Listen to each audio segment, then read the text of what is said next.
বৃন্দাবনের রাধাকৃষ্ণর শৈশব স্মৃতি, বিশেষত সখাসখীদের সাথে দোলনায় দোলার প্রেমলীলাকে কেন্দ্র করে দাপর যুগে এই ঝোলন উৎসবের সূচনা হয়েছিল। এরপর থেকে এখনো গৌড়ীয় বৈষ্ণবদের পাশাপাশি সকল রাধাকৃষ্ণ ভক্তরাই ঝোলন যাত্রা ঘটা করে পালন করে।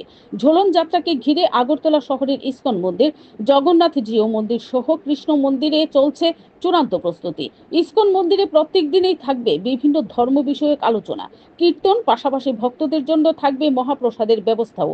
জগন্নাথ জিও মন্দিরে থাকবে শ্রী ভগবত লীলা প্রদর্শনী। Bureau report, BTV Tripura news.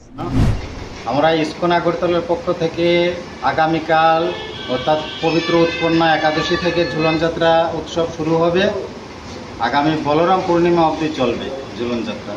Jhulan যাত্রা হলো এমন একটি সেবা, মন্দিরে সাধারণত ভগবানের সেবা পূজারি করে থাকে, কিন্তু ঝুলন যাত্রার সময় সুযোগ পাওয়া যায় সাধারণ লোকও ভগবানের ঝুলনায় দুলে ভগবানের সেবা করে। তাদের ভগবানের সেবা যদি করা হয়, দুলনা দেওয়া হয়, তাহলে যে করবে বা যে দর্শন করবে দুলনার মধ্যে ভগবানকে, তার পুনর্জন্ম আর হবে না।